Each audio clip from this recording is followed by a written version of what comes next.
Hi everyone, heavy tank today on my channel, and I think it was the best heavy tank at the beginning of the Second World War, the Soviet tank KV-1, which means on the Russia Kliment Voroshilov 1.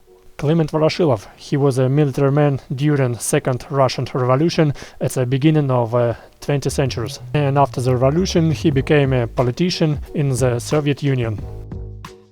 Firstly, tank, it was produced in the Leningrad, and when Leningrad was surrounded by German army, producing of KV tanks was started at the Chelyabinsk tank factory.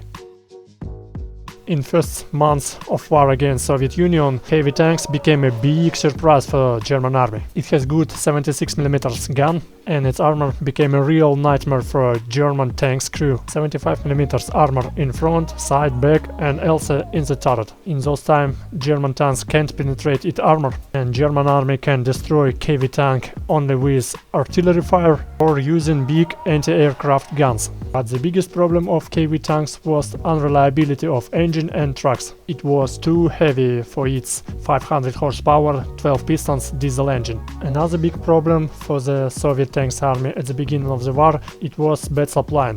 German army very often can't hit or destroy KV tanks, but the crew left the tanks only because they have no more fuels or shells. Yeah, it was really hard time for Soviet army. Until 1942 was produced 3163 tanks. Was many modification of this tank. Also produced gun carrier on the base of this tank. It called Su-152 with 152mm howitzer. KV-1 was classic heavy tank with one turret. Its weight was 47.5 tons. Tank has 5 members of crew, radio operator, driver, commander, gunner and loader. Turret has 76mm gun and 7.62mm coaxial machine gun WW2. Another WW2 machine gun was at the back side of the turret, and the third machine gun was installed in frontal side of the hull. Radio operator can fire in with this machine gun. Armor contain 90 or 114 shells in different modifications. Maximum speed was 34 km per hour.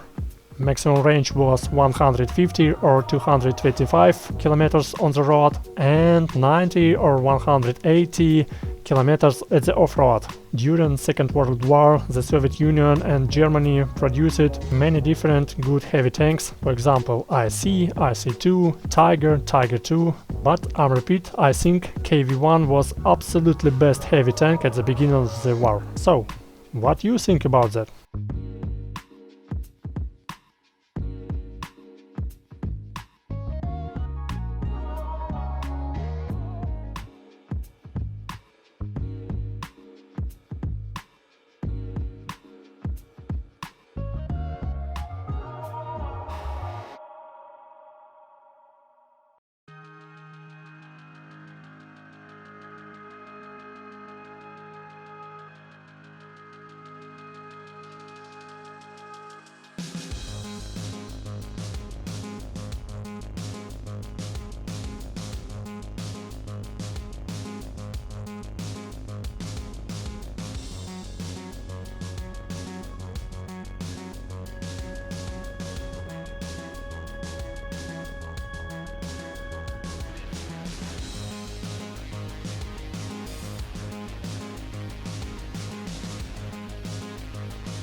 Thanks for watching, see you soon!